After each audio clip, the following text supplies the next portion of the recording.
Salut Caster, dans cette vidéo on va voir comment faire des éclaircissements à l'aérographe.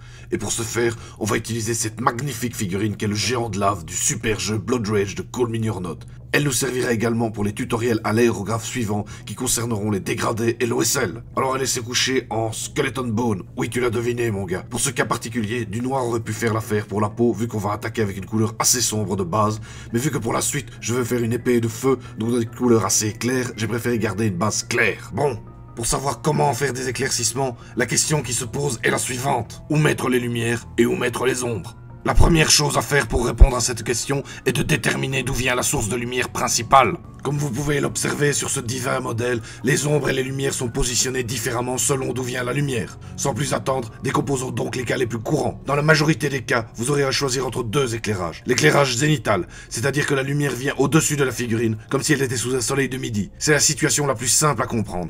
Il suffit d'appliquer des éclaircissements sur les parties supérieures de la figurine et la faire jouer. C'est ce que nous allons faire ici. Mais il existe d'autres possibilités, fieux. L'éclairage en diagonale par exemple, de droite ou de gauche, est lui visuellement un peu plus naturel et dynamique. Mais n'hésite pas à tester d'autres possibilités pour trouver celle qui conviendra parfaitement à l'ambiance de ta figurine. Par exemple, la lumière peut venir d'en dessous si la figurine est dans le noir face à un feu. Bon, trêve de galéjade, au boulot. Je veux que sa peau soit bleue, j'ai donc décidé d'appliquer d'abord du Nagaroth Night, une couleur violet très foncée qui nous servira de base pour les ombres. On va pas refaire la théorie des couleurs complète, je t'invite à faire une recherche sur Google ou sur YouTube si tu veux en savoir plus. Grosso modo, le violet est une couleur voisine du bleu, entre le bleu et le rouge pour être précis. Et c'est clairement en QFD qu'il est parfait pour l'ombrage.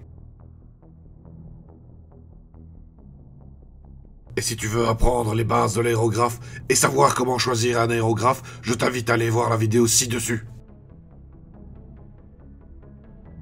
L'étape suivante est d'appliquer un éclairage zénital un peu appuyé sur la majorité de la figurine avec un bleu un peu sombre, ici du Contour Blue. Si tu veux savoir comment faire du zénital à l'aérographe ou à la bombe, je te mets deux vidéos ci-dessus où d'autres peintres t'expliqueront ça bien mieux que moi. Comme tu le vois, je recouvre toutes les zones qui ne sont pas censées être dans l'ombre, donc les zones logiquement exposées à la lumière.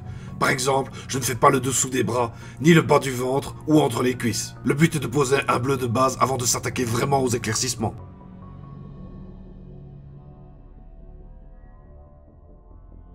Et si tu aimes cette vidéo et si tu veux en découvrir d'autres sur la peinture de figurines ou les jeux de société, mets-moi un pouce. En tout bien, tout honneur, bien sûr. Abonne-toi et active la petite cloche. Puis, prévisible comme les blés, j'utilise un bleu clair, ici du Teclis Blue. Et là je ne le pose vraiment que sur le dessus des épaules, les pectoraux, le bas du visage, les zones des jambes qui sont exposées à la lumière, et les mains. Regarde comme je passe l'aérographe de manière à ce que le bleu foncé se voit toujours un peu dans les creux, ce qui permettra de garder un contraste fort entre les zones claires et les zones sombres. Et Castar, la liste du matériel que j'utilise tous les jours pour peindre les figurines se trouve dans la description. Et voilà Castar, la figurine est éclaircie. Ça donne pas mal, hein. Essaye par toi-même et dis-moi ce que ça donne. J'espère avoir couvert tous les anglais morts, mais s'il te manque un détail pour comprendre, laisse-moi un commentaire et je me ferai une joie de te répondre. Allez, bisous bisous les Castars.